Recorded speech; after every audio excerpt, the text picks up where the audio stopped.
Gary Hart. Welcome aboard, Senator. How you doing? Thank you. I'm doing well. Thank you very much. Nice to see you here. Listen, I want to start off by showing you, I hope you can see this, it's a headline from the Montreal Gazette from September 6, 2001, 5 days before we were attacked, and it says, "Terror risk real, Hart, thousands in U.S. will die." No wonder Joe Lieberman called you the Paul Revere of our age. You were the guy who said the terrorists are coming, because you were part of this Hart-Rudman committee that put out this report. Tell us how that committee came into being, what it said, and what has been done about it since. First of all, there were 13 others, so it shouldn't be personalized. 7 Democrats and 7 Republicans appointed in the fall of 1998 by then-President Clinton with the concurrence of the congressional leadership to do something that hadn't been done since 1947, and that is a complete review of U.S. national security, in this case post-Cold War. And we were to report to the next president of the United States, whomever that might be, which we did January 31st, 2001. And although he would not see us personally, we met with senior cabinet officials. We urged them to create a Department of Homeland Security because we had concluded 2 years before that the nation was going to be attacked by terrorists and that thousands of Americans would die. Why do you think people didn't listen? Well, in this case, it wasn't just the president and the administration. It was, by and large, most of the American media, including, unfortunately, such stalwart papers as the New York Times. I think in the case of the administration, it's clear from Mr. Clark and others that they were preconditioned to think primarily about Saddam Hussein for complicated reasons of their own. And this message just came across their bow at a time and in a way that they were totally unexpecting and didn't know how to deal with it.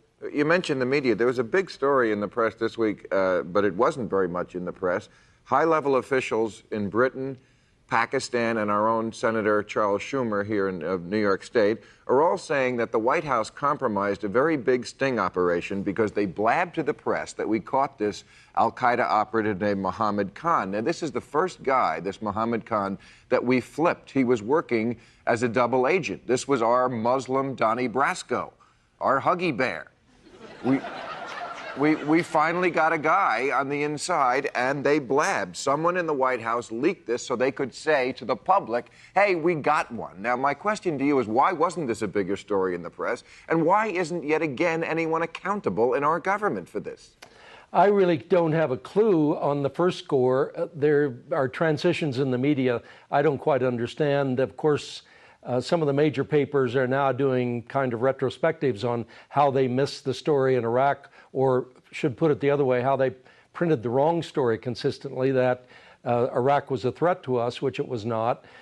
In terms of accountability, I think this is one of the great mysteries of the last 3 or 4 years. 3,000 Americans died 3 years ago, and no one lost his or her job over it. A president who says that he is a strong president and those around him say he is, did not fire anyone.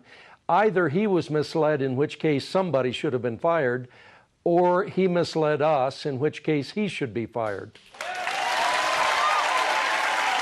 Okay. I would support the second proposition. John Kerry this week, the contender here, said something that I found very puzzling. He said that knowing what he knows now, he still would have given Bush the authority to go into Iraq. Now, I understand why President Bush has to be Bush the Resolute and never admit he was wrong. But why? Now, you're an advisor to the Kerry campaign on foreign affairs. Why is John Kerry taking this position? Because certainly what he knows now should lead him in the opposite direction. I did not, unfortunately, have a chance to discuss this personally with Senator Kerry. There were some discussions that I listened in on about this response. I was personally against the war and advised against it, advised against voting for it. I think in his defense, his position is that he voted for a resolution which authorized the president as a last resort, based on the intelligence that Senator Kerry was given by the president, to wage war in the national security interest. But that was then. He's saying knowing what he knows now, and what he knows now is that the intelligence was faulty, Saddam Hussein was not a threat, that we would inflame the entire Muslim world by doing this. I just don't get it. I don't get this man not being able to say, I am clearly different from my opponent. Why does he want to take the old Al Gore tack of saying, I'm just like him? I think that question would best be directed to Senator Kerry. I believe... Yes, I'm getting mad at you, and I shouldn't really be doing that. That's all right. We all do our best. Let me ask you about the new guy that the president has appointed for the CIA, Porter Goss. This man said he was head of the committee that was looking into the CIA. He said the CIA is ignoring its core mission. He said it's in dysfunctional denial of any need for corrective action, to which George Tenet at the time said is not, basically.